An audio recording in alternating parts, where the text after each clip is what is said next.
নমস্কার দর্শক বন্ধুরা, ওয়েলকাম টু মাই চ্যানেল সেরা স্বাদের রান্না।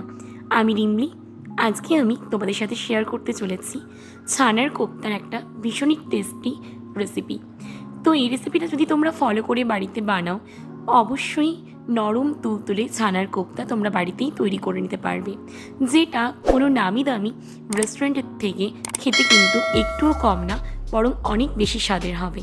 তো চলো দেখে নাও কীভাবে পারফেক্ট ছানার কোপ্তার এই রেসিপিটা তোমরা বাড়িতে বানিয়ে নিতে পারবে। এই রেসিপিটার জন্য আমি নিয়ে নিয়েছি এখানে 1 লিটার দুধের ছানা করার পদ্ধতিটা আমি আর দেখালাম না, নাহলে ভিডিওটা অনেক বড় হয়ে যাবে। তো ছানাটা আমি ভালো করে জল ছড়িয়ে নিয়েছি। এবার আমি ছানাটাকে একটুখানি ভালো করে এটাকে মেখে নেব। ছানাটা আমি ভিনিগারে করে 1 লিটার দুধের ছানা কাটিয়ে সেটা ভালো করে জল দিয়ে, ঠান্ডা জল দিয়ে ওয়াশ করে সেটা আমি কিছুক্ষণের জন্য শুকনো একটা কাপড়ের মধ্যে বেঁধে একটু ঝুলিয়ে রেখেছিলাম। তো খুব বেশি ড্রাই করা যাবে না, যাতে একটু ময়েস্ট থাকে ছানাটা। এরপর দেখো ছানাটাকে আমি মেখে নিচ্ছি। হাতে একটু আমি ঘি লাগিয়ে নিয়েছি। এরপর ঠিক এইভাবে হাতের চেটোর সাহায্যে এভাবে ভালো করে ছানাটাকে প্রেসার দিয়ে মেখে নিতে হবে। এই ছানার কোপ্তাটা বানানোর জন্য আমি এখানে ছানার মধ্যে কোনো রকম বাইন্ডিং কিছু ইউজ করব না। ছানাটাকেই ভালো করে বেশ কিছুক্ষণ সময় নিয়ে আমি এভাবে মেখে নিয়েছি। এরপর আমি এই ছানার কোপ্তার জন্য এখানে একটু স্বাদ অনুযায়ী নুন দিয়ে দিলাম। আবার আমি এটাকে ভালো করে একইভাবে মেখে নিচ্ছি। ঠিক এইভাবে হাতের তালুটা ইউজ করে ভালো করে ছানাটাকে মেখে নিতে হবে। তো দেখো ছানাটা কতটা স্মুথ হয়ে যাচ্ছে। ছানাটাকে এভাবে আমি বেশ কিছুক্ষণ ধরে মেখে নেব। এরপর দেখো হাতে কিন্তু আমার একটুও ছানাটা লেগে যাচ্ছে না।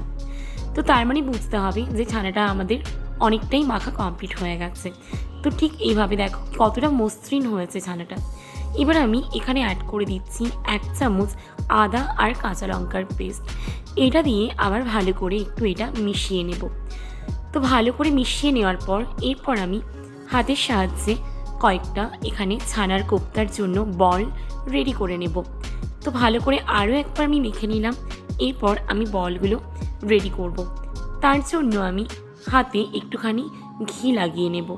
তো দেখো এখানে হাতে হালকা করে একটু ঘি লাগিয়ে এবার আমি এইভাবে ছানার কোপ্তাগুলো গড়ে নিচ্ছি। ঠিক এইভাবে এগুলোকে আমি গড়ে নেব। একটু হালকা করে আমি এটাকে গোল করে আর এভাবে একটু চ্যাপটা করে শেপ দিচ্ছি। তোমরা যেরকম চাইবে সেরকম শেপ দিতে পারো। তোমরা চাইলে এগুলো চৌকো করেও গড়ে নিতে পারো, কিংবা এভাবে গোল করেও আমার মতো করে নিতে পারো। তো দেখো এখানে আমি সবকটা কোপ্তা গড়ে নিয়েছি। 1 লিটার দুধ থেকে এখানে মোটামুটি 12 থেকে 13টা মতো ছানার কোপ্তা আমি রেডি করে নিয়েছি। এরপর আমি একটা কড়াইয়ের মধ্যে দিয়ে দিচ্ছি সাদা তেল, আর এখানে একটু ঘি আমি মিশিয়ে রেখেছিলাম। সাদা তেল আর ঘি মেশানো এটা আমি দিয়ে দিলাম।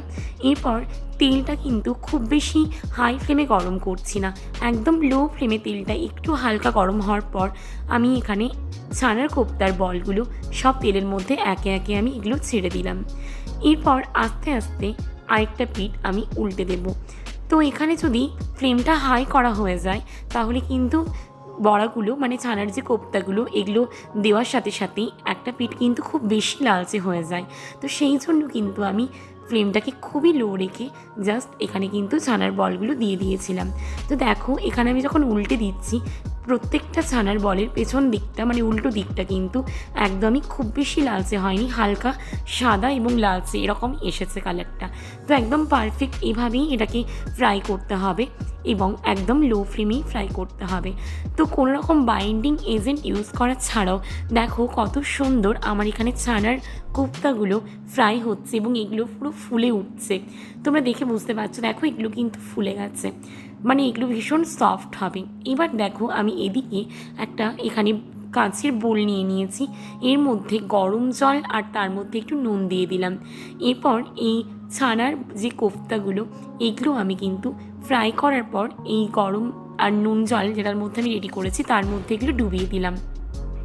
এরপর দেখো আমি এখানে আবার ওই ফ্রাইং প্যানে এখানে ওই সাদা তেল যেটা ছিল তার মধ্যে আমি অ্যাড করে দিলাম গোটা গরম মশলা, আদা কাঁচা লঙ্কার পেস্ট আর হলুদ, কাশ্মীরি লঙ্কার গুঁড়ো আর একটু ধনের গুঁড়ো আমি একটু সামান্য জল দিয়ে একটা পেস্ট বানিয়ে রেখেছিলাম, সেই পেস্টটা এখানে অ্যাড করে দিয়েছি। এরপর ভালো করে এটা আমি নাড়াচাড়া করে নিলাম। দেখো মশলা থেকে তেল ছেড়ে বেরিয়ে এসেছে।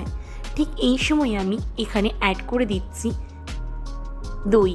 দইটা আমি এখানে বড় চামচের 2 চামচ মতন দই দিয়ে এটা ভালো করে আবার নাড়াচাড়া করে নিচ্ছি।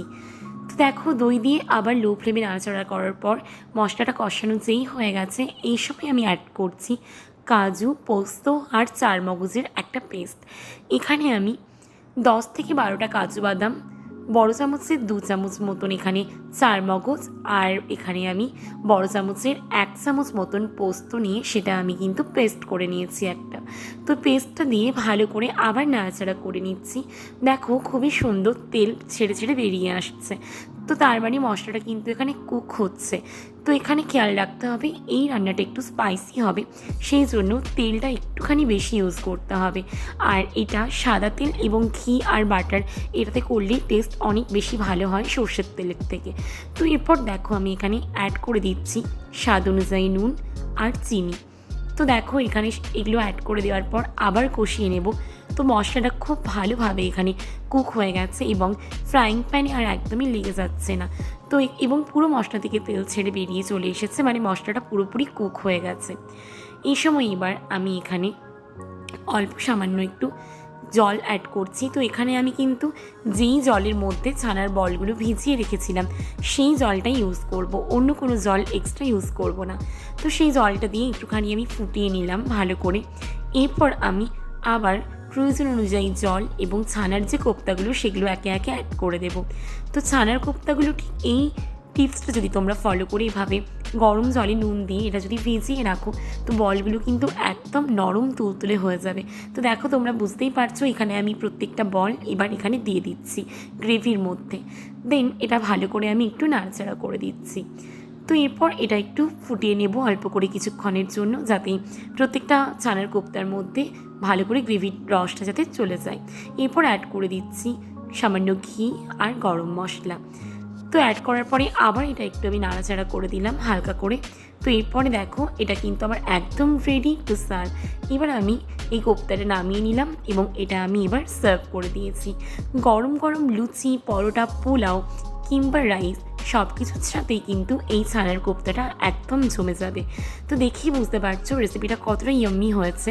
তো তোমরা আর দেরি না করে এই রেসিপিটা বানিয়ে নাও চ্যাট করে।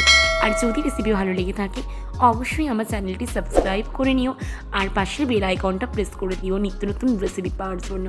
আজ তাহলে এই পর্যন্তই, আবার দেখা হবে নতুন কোনো রেসিপি নিয়ে। ততক্ষণ সবাই ভালো থেকো, সুস্থ থেকো। Bye bye.